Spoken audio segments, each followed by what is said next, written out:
But there's plenty of networks that are covering Trump and Biden and all the things that are happening. And they're covering it. Some aren't covering all of it, but we're going to cover it right now. So Trump's been indicted. His poll numbers are going up, so primary voters like him. If he wins the primary, do you think he can win the general? And is it good for the Republican Party if Donald Trump is the nominee? Look.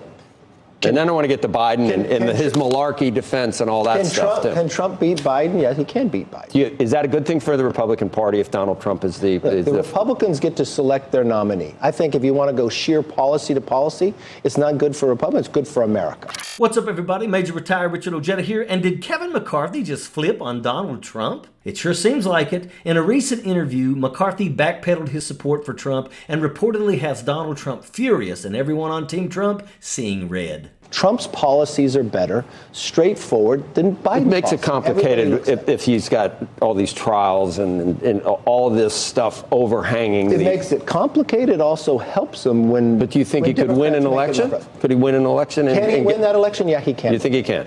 The question is he the strongest to win the election? I don't know that answer. But can anybody beat Biden? Yeah, anybody can beat Biden. Can Biden beat other people? Yes, Biden can beat him. It's on any given day. Shortly after that interview, Rolling Stone says it began receiving unsolicited messages from Donald Trump's associates accusing McCarthy of being ungrateful. Some comments made by House Speaker Kevin McCarthy. He was asked if Donald Trump would be the strongest Republican candidate in 2024, and his answer was non-committal. Trump's team was outraged, not just his advisors, but allies that I talked to. They said they'd been on the phone all day fielding calls. Why was Kevin McCarthy not prepared for this question? And then, in an attempt seemingly to do some damage control, McCarthy gave another interview with Breitbart News where he claimed, quote, Trump is stronger today than he was in 2016. Some reporting as well, Lonnie, that he called Donald Trump to apologize, which this entire episode yesterday that happened pretty quickly illustrates just where the party is.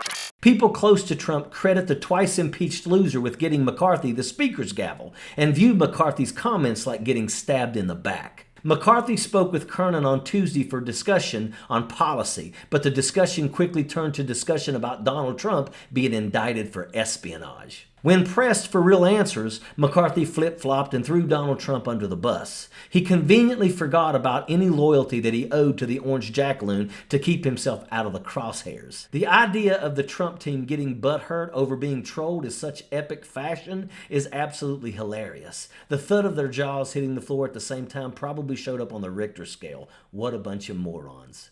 Some of Trump's advisors have pointed out that McCarthy hasn't endorsed Donald's campaign for president either. When pressed by the host, McCarthy explained that it makes it complicated if Trump's got all these trials and all this stuff hanging over him. But in the same sentence, he claimed that those complications could help Trump. McCarthy is talking out of both sides of his mouth. He only wants to make himself look good and has no allegiance to Donald Trump. There is no honor amongst thieves, and the Trump team shouldn't be surprised with all the defections. It's the shape of things to come, and that's a fact. Sappers clear the way, airborne all the way.